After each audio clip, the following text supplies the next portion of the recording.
দেশের বিভিন্ন অঞ্চল থেকে আগত প্রতিনিধিদের অংশগ্রহণে অনুষ্ঠিত হয় সংখ্যালঘুদের সুরক্ষা ও নিরাপত্তা বিষয়ক এই মতবিনিময় সভা ও প্রতিনিধি সম্মেলন, যেটি আয়োজন করেন হিন্দু সম্প্রদায়ের বিভিন্ন শ্রেণী পেশার মানুষ।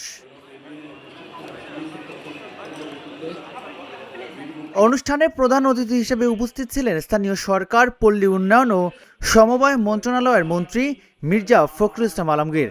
বক্তব্যে তিনি বলেন, হিন্দু সম্প্রদায়ের সঙ্গে বিএনপির সম্পর্ক অতীতেও ভালো ছিল, ভবিষ্যতেও তা বজায় থাকবে বলে তিনি আশা প্রকাশ করেন। এটাই হচ্ছে মূল কথা। আমরা একই মায়ের সন্তান, বাংলাদেশের সন্তান।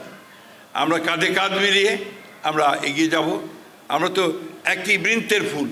আমরা অবশ্যই আমাদের কৃষ্টি, আমাদের সংস্কৃতিকে সামনে রেখে, আমাদের 1971 সালের যুদ্ধকে সঙ্গে রেখে, আমরা 24কেও সামনে রেখে আমরা এগিয়ে যাব। তিনি বলেন, বাংলাদেশে ধর্মের নামে বিভাজনের কোনো সুযোগ নেই। এই দেশে হিন্দু, মুসলিম, বৌদ্ধ, খ্রিস্টান সহ সব ধর্মের মানুষ সমান অধিকার ও মর্যাদার দেশ।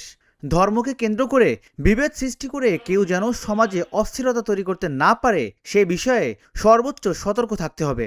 ধর্মের ভিত্তিতে যারা দেশকে বিভাজন করতে চায় তাদের বিরুদ্ধে আমাদেরকে কিন্তু রুখে দাঁড়াতে হবে।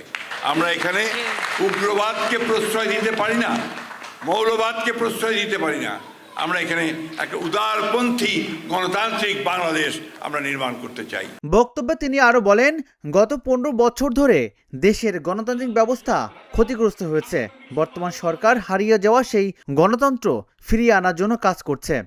আমরা সরকারে আসার পরে আমি এটুকু বলতে পারি যে আপনার অত্যন্ত সচেতনভাবে সকল ধর্মের সকল মানুষের অধিকারকে সুরক্ষার জন্য, তাদের সম্পদকে সুরক্ষার জন্য সব রকম ব্যবস্থা আমরা গ্রহণ করেছি।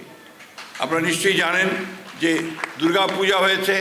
আমাদের সমস্ত দলের, আমাদের বিএনপি সব দলের লোকেরা তারা কিন্তু দুর্গা পূজায় আপনাদের সঙ্গে থেকেছে, যাতে কোনো রকমের দুর্বৃত্ত কোনো সুযোগ না পায় আপনার সমস্যা তৈরি করবার।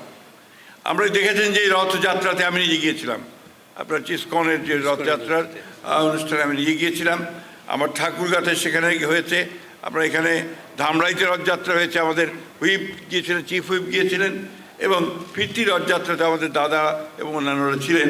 আমরা সরকার কিন্তু সব সময় আপনাদের সঙ্গে থাকছে, যাতে করে আপনারা সেফ ফিল করেন, নিরাপদ বোধ করেন, সেই ব্যবস্থাটা আমরা এখানে করার চেষ্টা করি। সম্মেলনে অংশগ্রহণকারীরা সংখ্যালঘু সম্প্রদায়ের নিরাপত্তা, ধর্মীয় স্বাধীনতা এবং শান্তিপূর্ণ সহাবস্থান নিশ্চিত করার প্রয়োজনীয়তার উপর গুরুত্ব আরোপ করেন। একই সঙ্গে সম্প্রীতি ও পারস্পরিক শ্রদ্ধাবোধ আরও সুদৃঢ় করার আহ্বান জানান। আমি সবসময় বলি যে কেন নিজেকে ছোট করেন? আপনি আপনার দাবি আদায় করে চিৎকার করে বলবেন যে this my right. Rajibul Islam, Dhaka journal, Dhaka.